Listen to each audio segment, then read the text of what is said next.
रायपुर 4 फरवरी 2026 मुख्यमंत्री विष्णुदेव साय की अध्यक्षता में मंत्रालय महानदी भवन में आयोजित छत्तीसगढ़ कैबिनेट की बैठक में राज्यहित से जुड़े 9 बड़े फैसले लिए गए। इन निर्णयों का उद्देश्य सुरक्षा, रोजगार, डिजिटल कनेक्टिविटी और नगरीय सुविधाओं को मजबूत करना है। मुख्य फैसले इस प्रकार हैं। नशा रोकथाम पर सख्ती। प्रदेश के 10 जिलों में जिला स्तरीय एंटी नारकोटिक्स टास्क फोर्स के गठन हेतु 2025-26 बजट में 100 नए पदों को मंजूरी दी गई। एसओजी का गठन। पुलिस मुख्यालय की विशेष शाखा के अंतर्गत स्पेशल ऑपरेशन ग्रुप एसओजी के लिए 44 नए पद स्वीकृत किए गए, जो आपात व आतंकी स्थितियों में त्वरित कार्रवाई करेगी। पायलट प्रशिक्षण को बढ़ावा। राज्य के विभिन्न एयरपोर्ट व हवाई पट्टियों पर फ्लाइट ट्रेनिंग ऑर्गेनाइजेशन एफटीओ की स्थापना का निर्णय लिया गया। ये निजी सहभागिता से संचालित होगा। स्टार्टअप नीति को मंजूरी। छत्तीसगढ़ नवाचार एवं स्टार्टअप प्रोत्साहन नीति 2025-26 को स्वीकृति, जिससे निवेश और रोजगार के अवसर बढ़ेंगे। आवासीय कॉलोनियों का हस्तांतरण। गृह निर्माण मंडल व रायपुर विकास प्राधिकरण की 35 पूर्ण कॉलोनियां नगर निकायों को सौंपी जाएंगी, जिससे नागरिक सुविधाएं बेहतर होंगी। नवा रायपुर में बहुमंजिला भवन। शासकीय विभागों के लिए वृहद बहुमंजिला कार्यालय भवन के निर्माण का निर्णय, ताकि भूमि का बेहतर उपयोग हो सके। सिरपुर व अरपा क्षेत्र का विकास। शासकीय भूमि आवंटन का अधिकार जिला कलेक्टरों को दिया गया। भूमि ₹1 प्रीमियम पर आवंटित होगी। क्लाउड फर्स्ट नीति लागू। राज्य में छत्तीसगढ़ क्लाउड फर्स्ट नीति को मंजूरी, जिससे आईटी लागत घटेगी और साइबर सुरक्षा मजबूत होगी। मोबाइल टावर योजना। दूरस्थ व वामपंथी उग्रवाद प्रभावित क्षेत्रों में मोबाइल कनेक्टिविटी विस्तार के लिए योजना स्वीकृत। कैबिनेट के इन फैसलों से राज्य में सुरक्षा, डिजिटल अवसंरचना, रोजगार और नागरिक सेवाओं को नई गति मिलने की उम्मीद है। रायपुर। छत्तीसगढ़ के बहुचर्चित शराब घोटाला मामले में सुप्रीम कोर्ट से अंतरिम जमानत मिलने के बाद पूर्व आबकारी मंत्री एवं कोंटा विधायक कवासी लखमा बुधवार को करीब 1 वर्ष बाद रायपुर सेंट्रल जेल से रिहा हुए। जेल से बाहर आते ही समर्थकों में खासा उत्साह देखने को मिला। रिहाई के अवसर पर उनकी धर्मपत्नी कवासी बुदरी, कोंटा विधायक विक्रम मंडावी, सावित्री मंडावी सहित बस्तर अंचल से बड़ी संख्या में समर्थक मौजूद रहे। जेल परिसर के बाहर समर्थकों ने नारेबाजी कर उनका स्वागत किया। जेल से बाहर निकलते ही कवासी लखमा ने हाथ जोड़कर समर्थकों का अभिवादन किया और कहा कि ये सत्य की जीत है। उन्होंने न्यायपालिका के प्रति आस्था व्यक्त करते हुए विश्वास जताया कि आगे की कानूनी प्रक्रिया में भी उन्हें न्याय मिलेगा। गौरतलब है कि शराब घोटाला मामले में कवासी लखमा पिछले 1 वर्ष से न्यायिक हिरासत में थे। सुप्रीम कोर्ट द्वारा अंतरिम जमानत दिए जाने के बाद उनकी रिहाई संभव हो सकी है। मामले में आगे की सुनवाई और कानूनी प्रक्रिया जारी रहेगी।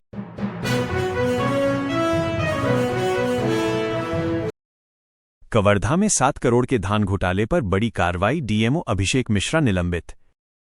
कवर्धा जिले में सरकारी धान के भंडारण में भारी कमी को लेकर सुर्खियों में आए जिला विपणन अधिकारी डीएमओ अभिषेक मिश्रा के खिलाफ कड़ी कार्रवाई की गई है। छत्तीसगढ़ राज्य सहकारी विपणन संघ मर्यादित ने उन्हें निलंबित कर दिया है। संघ का कहना है कि बिना तथ्यात्मक पुष्टि के दिए गए उनके बयान से विभाग की छवि धूमिल हुई है, जो विपणन सहकारी संघ कर्मचारी सेवा नियमावली की कंडिका 18 का उल्लंघन है। दरअसल वर्ष 2024-25 में समर्थन मूल्य पर किसानों से खरीदे गए धान का भंडारण जिले के 2 संग्रहण केंद्र बाजार चारभाठा और बघर्रा में किया गया था।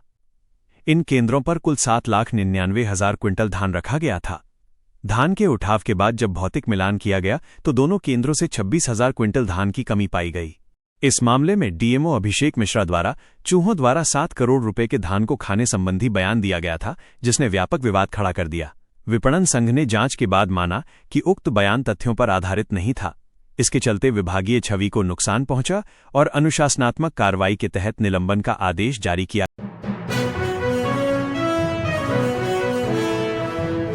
जांजगीर जिले के पामगढ़ तहसील कार्यालय में भ्रष्टाचार के खिलाफ एंटी करप्शन ब्यूरो एसीबी ने बड़ी कार्रवाई करते हुए नायब तहसीलदार और एक पटवारी को रिश्वत लेते हुए रंगे हाथों गिरफ्तार किया है।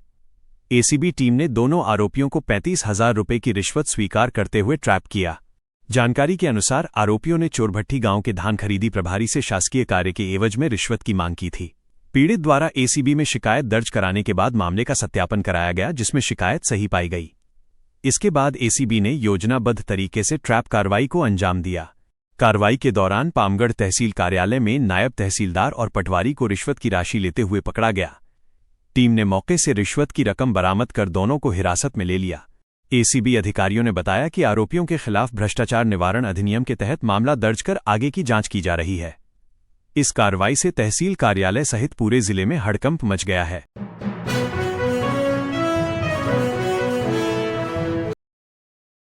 बिलासपुर से अयोध्या धाम के लिए रवाना हुई 850 श्रद्धालुओं की स्पेशल ट्रेन। रायपुर।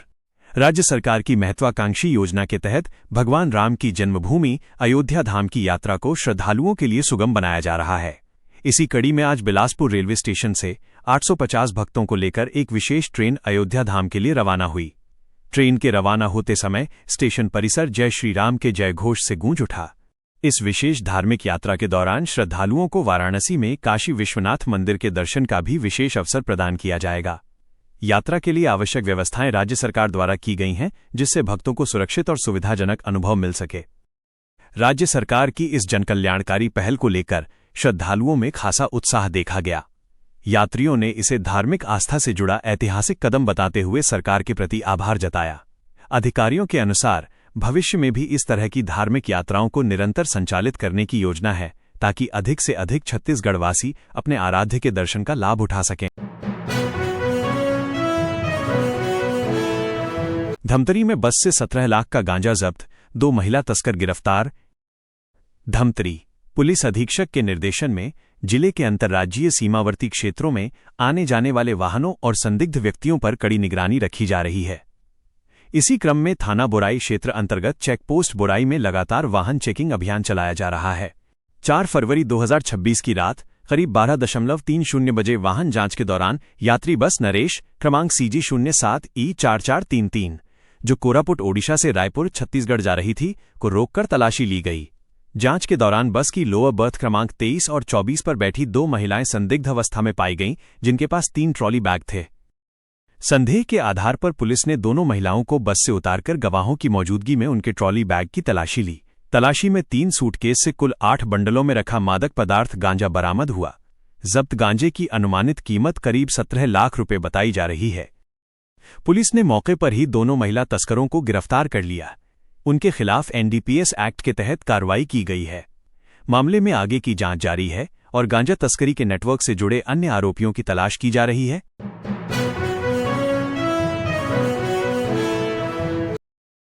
रायगढ़ शिवानगर में देह व्यापार का भंडाफोड़, 2 आरोपी गिरफ्तार।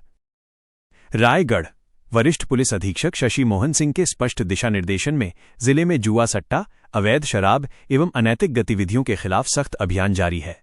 इसी कड़ी में चक्रधर नगर क्षेत्र में कार्रवाई के 24 घंटे के भीतर कोतवाली पुलिस ने शिवानगर क्षेत्र में देह व्यापार के एक बड़े रैकेट का खुलासा किया है। पुलिस को सटीक मुखबिर सूचना मिली थी कि SBI मेन ब्रांच के सामने रोड किनारे स्थित अनिल कुमार नंदे के मकान में राहुल कुमार यादव एवं एक महिला द्वारा बाहर से महिलाओं को बुलाकर देह व्यापार कराया जा रहा है। सूचना से SSP शशि मोहन सिंह को अवगत कराते हुए उनके मार्गदर्शन में CSP मयंक मिश्रा के नेतृत्व में तत्काल कार्रवाई की योजना बनाई गई। पीटा एक्ट की कार्रवाई के अनुरूप पुलिस ने एक पाइंटर को ग्राहक बनाकर रुपए देकर मकान भेजा। पाइंटर से संकेत मिलते ही कोतवाली पुलिस टीम ने मकान की घेराबंदी कर दबिश दी। मौके से देह व्यापार में संलिप्त राहुल कुमार यादव और एक महिला को गिरफ्तार किया गया। पुलिस ने आरोपियों के खिलाफ संबंधित धाराओं में मामला दर्ज कर आगे की जांच शुरू कर दी है। अधिकारियों ने स्पष्ट किया कि जिले में अनैतिक गतिविधियों पर इसी तरह सख्ती जारी रहेगी।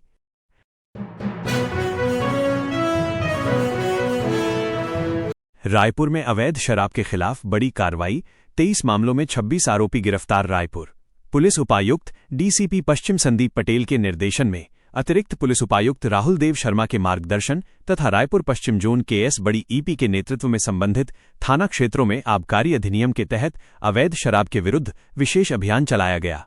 अभियान के दौरान अवैध शराब के परिवहन एवं बिक्री में संलिप्त व्यक्तियों के खिलाफ कुल 23 प्रकरण दर्ज किए गए। इनमें 13 प्रकरण धारा 34(2) एवं 10 प्रकरण धारा 34(1) आबकारी अधिनियम के तहत हैं। इन कार्रवाइयों में कुल 26 आरोपियों को गिरफ्तार किया गया है। इसके अलावा सार्वजनिक स्थलों पर शराब का सेवन करने वाले 43 व्यक्तियों के विरुद्ध भी आबकारी अधिनियम के अंतर्गत विधिसम्मत कार्रवाई की गई। पुलिस अधिकारियों ने बताया कि अवैध शराब पर नियंत्रण और सार्वजनिक शांति बनाए रखने के लिए इस तरह के विशेष अभियान आगे भी निरंतर जारी।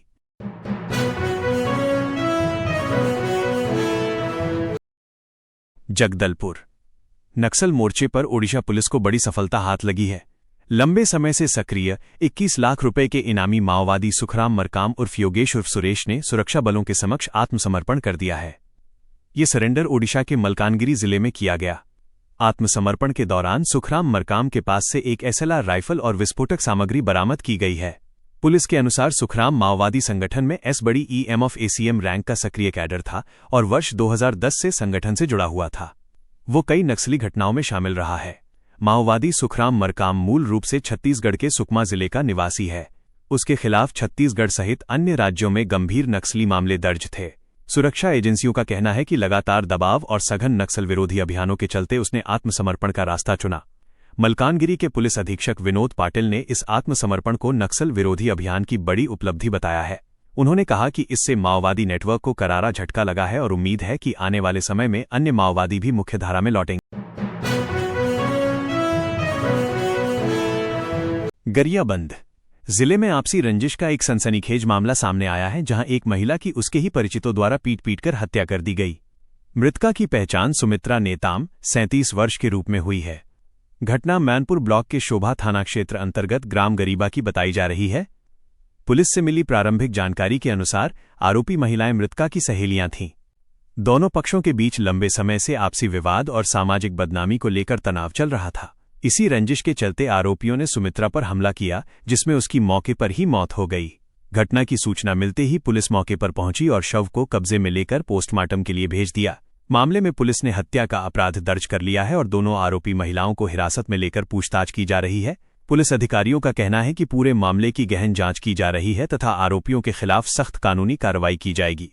घटना के बाद से गांव में दहशत और आक्रोश का माहौल है।